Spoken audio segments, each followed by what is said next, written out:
Hello everybody and welcome back. I'm very happy to return to making these video blogs about awesome video game music once again. So thanks for stopping by and we're going to dive right in. Today's track is the Mario Kart Stadium theme from the recently released Mario Kart 8. As you may know if you've been a frequenter of this vlog for some time, I was very hyped about the release of this game. I'm super happy I could finally get around to doing a transcription for one of the pieces. So let's dive right in. I'm pretty pumped to talk about this. Let's take a listen to the first 2 bars of reality. This is kind of just a pickup bar, so let's take a listen.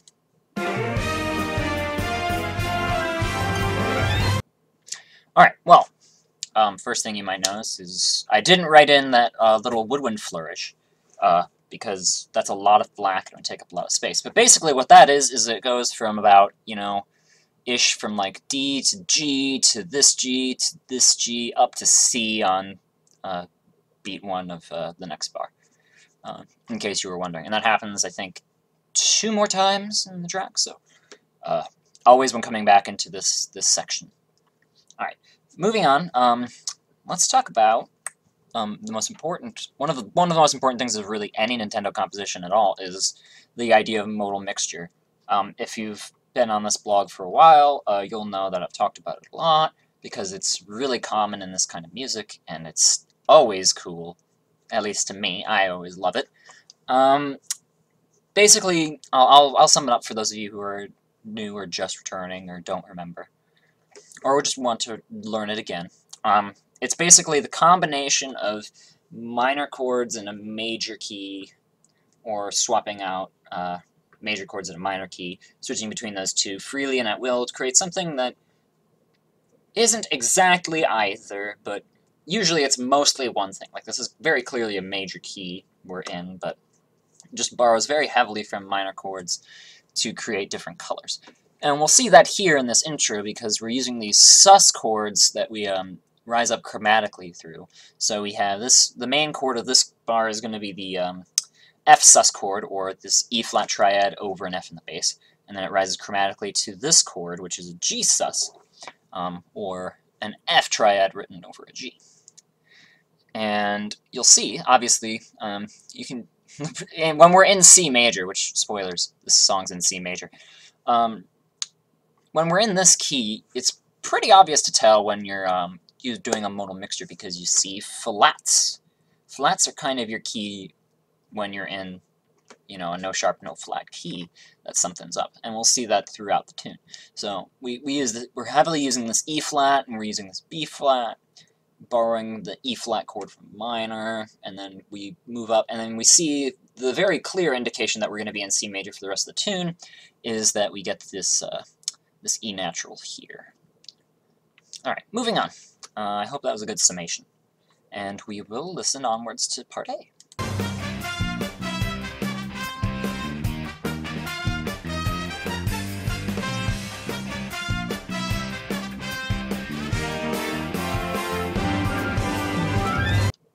And there's that woodwind flourish again at the end of that section. Always when coming back into this head. Alright, part A. We get the very first introduction of the main melody of, I don't know how many Mario Kart games this melody actually goes back, but it goes back for quite a few. The first instance of this melody is quite square, with just, straight eighth notes. Pretty, the idea of that is that it starts out pretty bland rhythmically, and it allows us to expound on that later on, as we'll see in the B section, as you can probably see right now, that has a lot more sixteenths. This melody is actually in octaves. There's the, this is the trumpet that I have written here, and an octave below is the trombone. And those are the two sounds that are going to really lead us, the two brass sounds that are going to lead us through the A and B sections, and they're kind of important to the timbre. And right now, it's kind of has this jam band feeling where you got this bass guy who's just bum, bum, bum, bum, and the guitar is just laying out his power chords. You can hear it. It's pretty, not eclectic, that's not the right word, but it's pretty sparse. That's the right word. Compared to the harmonies that we heard at the beginning, and the harmonies we're going to hear later, this is very sparse, and that's very intentional that we're first introduced to the melody without very much harmonic distraction. Alright, moving on, we're going to listen to the B section, which is the repeat of the melody. You'll hear how it has been expanded upon rhythmically, and we're going to talk about the harmonic choices that they use in just a moment.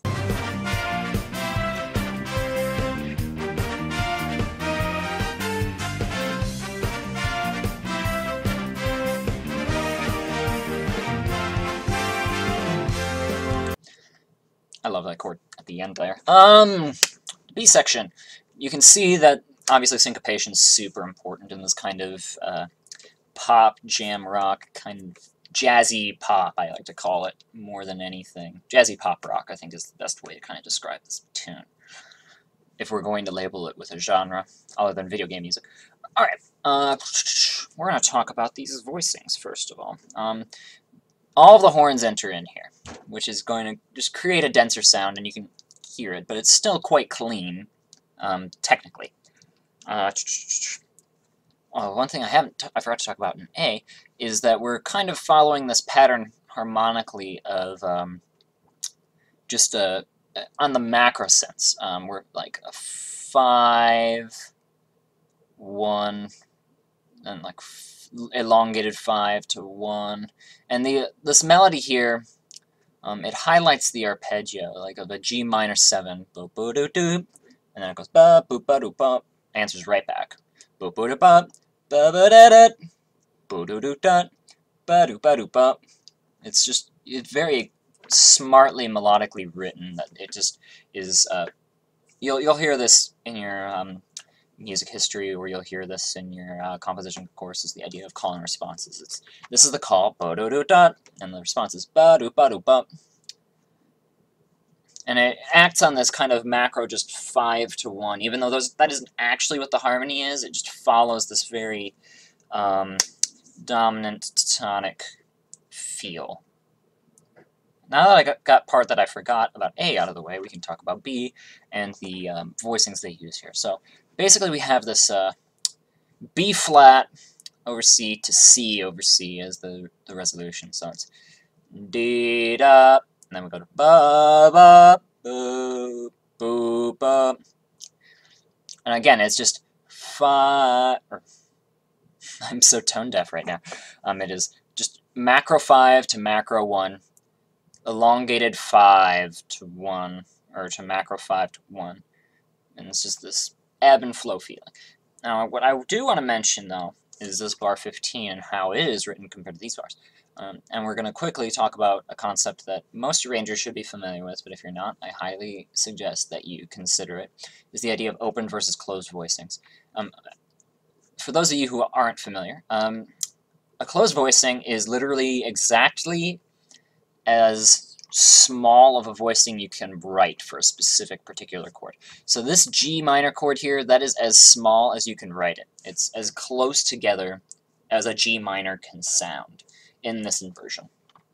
Same with this B flat, same with this inversion of B flat, and this one as well. That's as close as you can write it. Compared to this E flat chord here, where you could write it, E flat, B flat, G, this B flat could be up. They actually move the B flat down an octave and open the voicing. And what that creates is it creates this it lets the band sound bigger than it actually is, and it also changes the timbre ever so slightly. Let's give that a quick listen. Alright, I didn't back up enough, sorry. It's closed voicings. Open voicing. You can hear there's a little bit more room for counter melody as well when you open up the voicing. And it's a very interesting timbral change, and it's a very subtle timbral change. That's a really good technique to have in your arsenal. So if you're a composer out there, I hope that you keep that in mind when writing, particularly in the jazz idiom.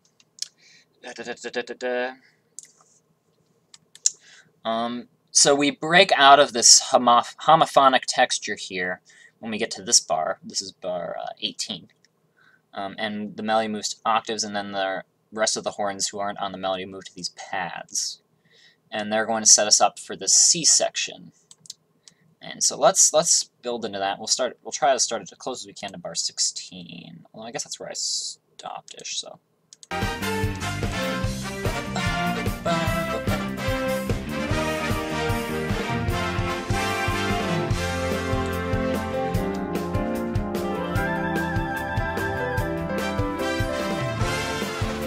Fall.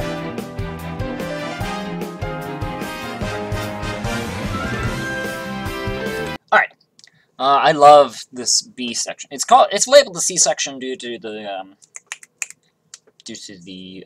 rehearsal marks, but it's actually the B section of the entire form because it's breaking away, because you could call the B section A2 if we wanted to, and this would actually be B. But that's confusing. First of all, you gotta love this poppy, super schmaltzy F major 9 chord. It's just so warm. Love it.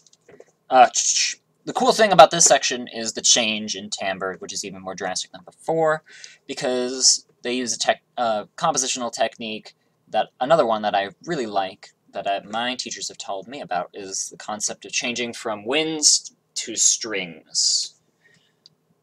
Now, what that means, obviously, you could call a piano not really a string, but it's built on strings. So we go from the brass leading the charge to the piano and bass, and that's the important part, is that change. And it obviously, like, kind of flips the whole tune on its head, and it's really exciting. Particularly because the bass gets so many cool lines, and as a bari sax, close enough to a bass player, I love it when the low voices get the best parts. Alright. Getting into some of the specifics, we'll look at this bar 21, and we're going to talk about the modal mixture there, and we're going to talk about the extended harmony, which is my favorite subject. Again, we're going to be treating this as a macro harmonic segment. This is a big 5, 5, 5, 7, 4, 2, or 5, 4, 2. Man, my impressions are sloppy. 5, 5, 4, 2 to 1, 6. What that means is it goes from G to F to E in the bass, and this is a 1 chord over the G chord. And I keep saying this is a macro G chord, but we don't actually have the notes of G. We have this G minor and this F minor. And what are those doing there, you may ask? Well, it's, again, part of the modal mixture tradition that is so inherent in this Nintendo music, and I really love and appreciate. But it also functions as the extended harmony of a G7. Why, you may ask? Well, we've got this B flat and this A flat. Those are the two, like I said, the flats in C are the denotation of modal mixture tones. So the B flat and the A flat are the really important notes of these chords. And what else could the B flat and A flat represent over a G7? They would obviously, well, maybe not obviously, but to me, they represent the sharp and flat 9 extension, which are very important color tones in the jazz language, and they really denote a sharp tension before the resolution of the 1 chord that we're making our way to. And that's what I think is so awesome about this, that this 1 bar has these dual purposes, and it serves both of them so incredibly well. Is this modal mixture concept just blends seamlessly with the extended harmony that the composer wants to get. Looking again, we're moving a little bit forward. We're going to take a look at this bar, these 4 bars, and this really kind of super cliche Nintendo progression, which is this bar has the F major to the G major to the A flat to the B flat to the C. And you'll see that in Zelda, you'll see that in Mario, you'll see that in all sorts of Nintendo music. It's just all over the place, and it's just a hallmark, kind of like a stamp of approval that says that this is most certainly a Nintendo piece. Alright, we're going to move on because I've been blabbering too much.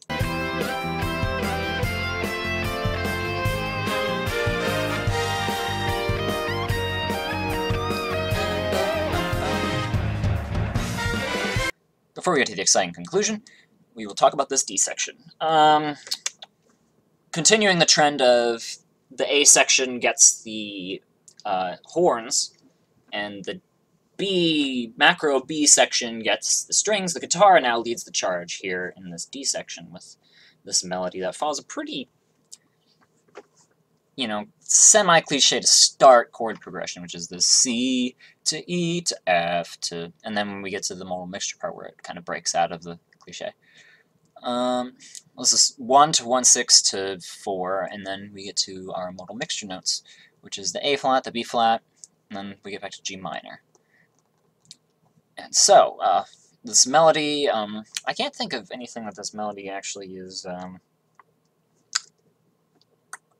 I don't know if it's any kind of reference to anything. My knowledge of the Mario Kart soundtrack canon dating back to older games is pretty spotty, but this melody does sound like a callback to something from earlier Mario Kart games. Maybe Mario Kart 7, which I haven't played in quite long. There's this horn little line that kind of leads to it implies like a kind of semi-modulation, but not actually a modulation to E flat simply by putting this B boo doo da B in the trumpet in the very highest tone. The power of the top note of your voicings should not be underestimated because it can make listeners think you're going somewhere else than where you actually are, and that can actually be a very useful technique if that's the effect you're going for. Then again, sometimes it might not be, so that's something to keep in mind. Here, it tries to lead us to E flat, but then we go to the G instead. Bum bum, and obviously the A flat to B flat will try to lead us to E flat as well. So that's clearly the effect the composer wants. So we go to this G minor, we go to this G flat minor, we go to this F minor, and this is clearly just a chromatic way down. And then the melody continues to lean towards E flat. Beep boo doo way up, boo doo way up. But we're never actually touching E flat, so it's like this false modulation. And it's also serving the purpose of confirming that the modal mixture wasn't just, you know, for giggles. The modal mixture was sort of building up to this point where we're soft modulating the E flat. But then we're going to break out of it. We're going to use this. We're going to use that same progression, the F to A flat to B flat to C, to break out of it. So let's take a look at these last couple of bars here. I'll rewind a little bit.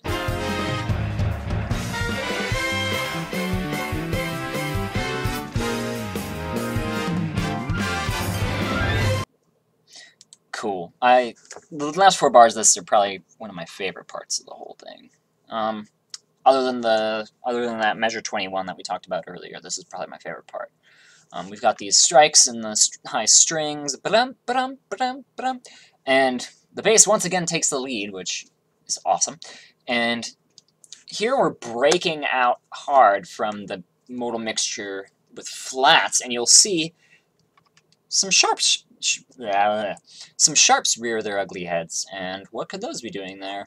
Here we're actually taking a modal mixture from a different thing. Instead of minor, we're taking it from the Lydian mode, and we're just borrowing the this progression has a name that I can't think of right now. I believe it's the Copeland progression, where it's just C major to D major to C major to D major, and it even though and the point of that is that they don't actually fit into a related key, but they're just moving. It's just planing up a whole step, and so we have this F sharp that now takes the high point of that arpeggiated melody that we saw in the A section, and it's a pretty stark contrast, and it takes us all by surprise, and it's a great way to turn around the piece. And of course we lean back into this B flat to the G to take us home, and it's just after analyzing this piece just now, like, I have an even greater appreciation for it, or an even greater appreciation for it, and I really hope you guys do too. I really enjoyed analyzing it, and I'll be talking to y'all about what I'm up to soon, and I'll hopefully see you guys in the next video. That's it for now. Ta-ta, and I'll see you next time.